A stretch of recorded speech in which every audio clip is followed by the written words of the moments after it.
Media మిత్రులకు రాష్ట్ర ప్రజలందరికీ నా హృదయపూర్వక నమస్కారాలు. ముఖ్యంగా అనిల్ చల్మల్గా శెట్టి గారి గురించి చాలా సంవత్సరాలుగా తెలిసాను. ఒక 14 సంవత్సరాల క్రితం కలలు తప్ప కేవలం ఏదో సాధించాలని ఒక తపన, చేతిలో డబ్బులు లేకపోయినా కానీ బలమైన సంకల్పం, సాధించాలన్న సంకల్పం ఈ రోజున ఒక ఎలాంటి పబ్లిక్ పెట్టుబడులు లేకుండా తన స్వీయ శక్తితోటి, మహేష్ గారి సహకారంతో, వారి స్నేహంతో ఒక అద్భుతమైన గ్రీన్కో కంపెనీని 6 వర్టికల్స్ ద్వారా ఈరోజు తీసుకొచ్చి దాంట్లో భాగంగా ఈ ఏఎం గ్రీన్ కంపెనీని కూడా ఈరోజు ఫౌండేషన్ వేయడం చాలా చాలా ఆనందదాయకంగా ఉంది. ఒక మనిషి కళల కంటే తప్ప ఏమీ సాధించలేరు.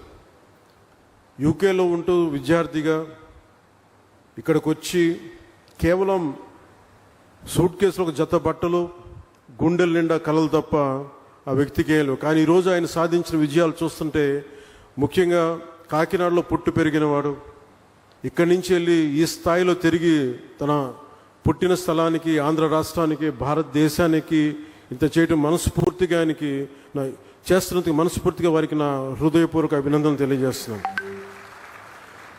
గౌరవ ముఖ్యమంత్రి గారు పదే చెప్తూ ఉంటారు, గవర్నమెంట్ అనేది కంటిన్యూ, ఒక గవర్నెన్స్ అనేది ఒక కంటిన్యూటీ. అది ప్రభుత్వాలు మారచ్చు, పార్టీలు మారచ్చు, కానీ ప్రభుత్వం మటుకు స్థిరంగా ఉంటుంది.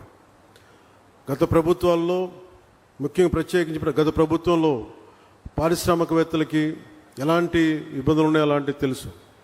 కానీ గౌరవ ముఖ్యమంత్రి గారు చెప్పేది, పారిశ్రామికవేత్తలకి, పెట్టుబడులకి ఎలాంటి ఇబ్బంది కలగకుండా చాలా ఆరోగ్యకరమైన వాతావరణం ఉండాలని వారు చెప్పే దానికి నిదర్శనం ఈ రోజున ఈ భవిష్యత్తులో ఇది ఒక $10 బిలియన్ ఒక పెట్టుబడులు వచ్చే ఒక బలమైన కంపెనీగా దీన్ని తయారు చేయడం మనస్ఫూర్తిగా వారికి నా అభినందనలు తెలియజేస్తున్నాను. కాకినాడలోని 495 ఎకరాల విస్తీర్ణంలో ఇది ఏర్పాటు కానున్నది. సంవత్సరానికి 1.5 మిలియన్ మెట్రిక్ టన్నుల గ్రీన్ అమ్మోనియా ఉత్పత్తి లక్ష్యంగా నిర్దేశించబడింది. 15,600 కోట్లు పెట్టుబడులు ఉండగా దానికి అనుసంధానంగా సుమారు $8 బిలియన్ అంటే దాదాపు 60, మన డబ్బులు చెప్పాలంటే 66,400 కోట్ల విలువైన రెన్యూబుల్ ఎనర్జీ పెట్టుబడులు కూడా భవిష్యత్తులో సాధ్యమవుతాయి.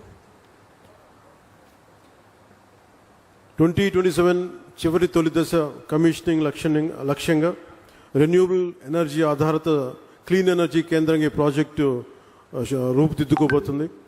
ఈ నిర్మాణ దశలో మొన్న మధ్యన మాట్లాడుకుంటూ ఉంటే అనిల్ గారితో ఎంతమందికి ఉపాధి కల్పిస్తుంది అని అంటే, నిర్మాణ దశలో దాదాపు 8,000 మందికి, అలాగే ఆపరేషన్ దశలో దాదాపు 1,500 మందికి ప్రత్యక్ష ఉపాధి, పరోక్షంగా దీన్ని ఆధారం చేసుకుని కొన్ని వేల మందికి దీర్ఘకాల ఉపాధి అవకాశాలు సృష్టించి ఈ ప్రాజెక్టు మనస్ఫూర్తిగా విజయవంతం కావాలని దీనికి వ్యవస్థాపకులైన చైర్మన్ శ్రీ చల్మల్ శెట్టి అనిల్ గారికి, మహేష్ గారికి మనస్ఫూర్తిగా నా శుభాకాంక్షలు తెలియజేస్తాను.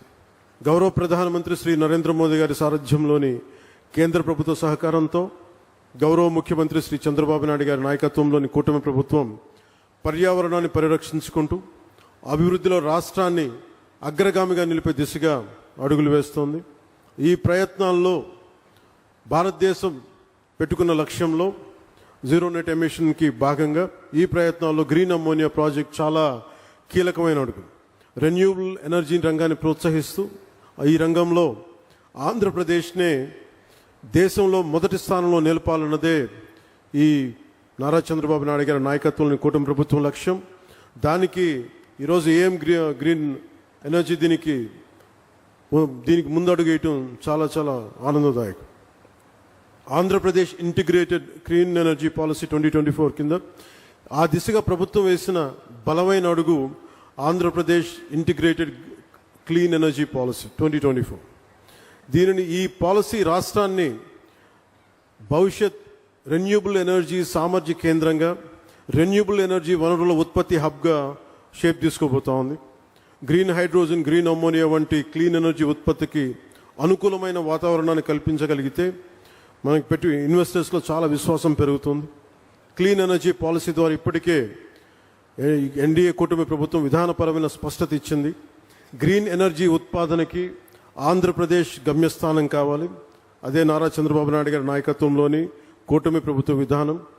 ఈ క్లీన్ ఎనర్జీ పాలసీని సద్వినియోగం చేసుకుంటూ ఈరోజు ఏఎం గ్రీన్ సంస్థ మన కాకినాడలో దేశంలోని మొట్టమొదటి 1 మిలియన్ మెట్రిక్ టన్నుల సామర్థ్యం గల గ్రీన్ అమోనియా తయారు కేంద్రాన్ని ఏర్పాటు చేసేందుకు ముందుకు వచ్చినందుకు మనస్ఫూర్తిగా మరోమారు వారికి శుభాకాంక్షలు తెలియజేసుకుంటూ దేశ కాలుష్య రహిత ఇంధన ప్రయాణంలో ఇది ఒక మైల్ స్టోన్గా మనం అభివర్ణించవచ్చు.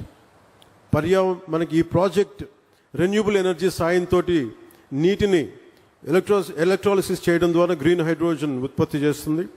ఈ ప్రక్రియలో వాతావరణంలోని ఈ కార్బన్ ఎమిషన్స్ని పూర్తిగా క్లీన్ చేస్తుంది. పర్యావరణ పరిరక్షణ ఈ యజ్ఞంలో గ్రీన్ అమోనియా ప్రాజెక్ట్ చాలా కీలకమైన అడుగు. ఏఎం గ్రీన్ సంస్థ ఏడాదికి 0.5 మిలియన్ మెట్రిక్ టన్నుల గ్రీన్ అమోనియాను సరఫరా చేసేందుకు జర్మనీకి చెందిన ప్రముఖ ఇంధన సంస్థ యూనిపర్తో ఒప్పందం కుదుర్చుకుంది. తొలిసారి భారతదేశం నుంచి యూరోపియన్ దేశాలకు జరుగుతున్న క్లీన్ ఎనర్జీ ఎగుమతి ఒప్పందం. ఈ చారిత్రాత్మక ఒప్పందానికి ఆంధ్రప్రదేశ్ కేంద్ర బిందువుగా ఉండడం మనందరికీ చాలా చాలా గర్వకారణం. గ్రీన్ అమోనియా ప్రాజెక్ట్ దేశ రాష్ట్ర సుస్థిర అభివృద్ధి సాధనలో ఒక బలమైన గేమ్ చేంజర్. వ్యవసాయం నుంచి రవాణా వరకు అన్ని రంగాల్లో సుస్థిర అభివృద్ధి సాధనకు ఇది చాలా ఉపయోగపడుతుంది. రవాణా, పారిశ్రామిక, జల రవాణా రంగాల్లో క్రూడ్ ఆయిల్ తాలూకు వినియోగాన్ని గణనీయంగా తగ్గిస్తుంది. ఎరువుల తయారీ, విద్యుత్ ఉత్పత్తి, పారిశ్రామిక రంగాల్లో కార్బన్ ఎమిషన్స్ని చాలా బలంగా తగ్గిస్తుంది. దీర్ఘకాలికంగా దీనికి వచ్చే ఉపయోగాలు క్రూడ్ ఆయిల్ ప్రమేయం లేకుండా ఎరువులు తయారు చేయటం, ఫార్మా, రసాయన, ప్లాస్టిక్ ఆధారిత పరిశ్రమల్లో ముడి పదార్థంగా గ్రీన్ అమోనియా ఉపయోగపడుతుంది. దీంతోపాటు వాతావరణంలో కార్బన్ ఎమిషన్స్ని తగ్గించడం ద్వారా 1 సెంటీగ్రేడ్ మార్పు వచ్చినా కానీ చాలా బలమైన మార్పు తీసుకుంటుంది. ఉదాహరణకి ఎందుకు వీళ్ళందరూ మన అందరికీ సగటు మనిషికి అర్థం కావడానికి చెప్తాను. మనకి పిఠాపురంలోనే చూశారు, సముద్రం ముందుకు వచ్చేస్తూ ఉంటుంది. దీనికి 2-3 సెంటీగ్రేడ్స్ భూ ఉష్ణోగ్రత పెరగగానే సముద్రం అక్కడ ఐస్ కరిగి మనకి సముద్ర మట్టం పెరిగిపోతూ ఉంటే ఇలాంటివన్నీ తగ్గించడానికి ప్రపంచ దేశాలన్నీ కలిపి తీసుకున్న నిర్ణయం భూ ఉష్ణోగ్రత తగ్గించాలని. దానికి ఈ క్రూడ్ ఆయిల్ ప్రమేయం లేకుండా ఎలాంటి ఆల్టర్నేటివ్ ఎనర్జీస్ తయారు చేయాలి, క్లీన్ ఎనర్జీ ఎలా తయారు చేయాలి, దాంట్లో భాగంగానే ఇవన్నీ స్టార్ట్ అవుతుంది. గ్రీన్ అమోనియా ప్రాజెక్టు స్టార్ట్ అయింది ఇక్కడ. దీనివల్ల రాష్ట్రానికి ఎన్నో దీర్ఘకాలిక లాభాలు ఉన్నాయి. విద్యుత్ రంగం సంక్షోభం నుంచి పెట్టుబడిదారుల విశ్వాసం దిశగా ఇది ముందుకెళ్తుంది. గత ప్రభుత్వం పాలనలో వచ్చినప్పుడు మీకు తెలుసు, 2 నెలల్లోనే పవర్ పర్చేస్ అగ్రిమెంట్స్ రద్దు చేసి పునఃసమీక్ష పేరుతో విద్యుత్ రంగాన్ని సంక్షోభంలోకి నెట్టేశారు. విదేశ పెట్టుబడిదారులని ఇబ్బందులు గురిచేసి కోర్టు కేసుల వల్ల చాలా ఫైన్స్ చెల్లించాల్సిన పరిస్థితి తెచ్చారు. అలాగే ఈ కియా కంపెనీ యాజమాన్య ప్రతినిధులను కూడా చాలా బహిరంగంగా బెదిరించారు. కానీ ఈ సందర్భంగా మేము గౌరవ నారా చంద్రబాబు నాయుడు గారి నాయకత్వంలో కూటమి ప్రభుత్వం పెట్టుబడిదారులని వేధించదు, అండగా నిలబడుతుంది. తద్వారా యువతకి ఉద్యోగాలు, ఉపాధి అవకాశాలు కల్పించే దిశగా రాష్ట్రాభివృద్ధిలో ప్రతి ఒక్కరూ భాగస్వాములుగా మారాలని కోరుకుంటూ సెలవు తీసుకున్నాను. జై హింద్ అండ్ జై భారత్.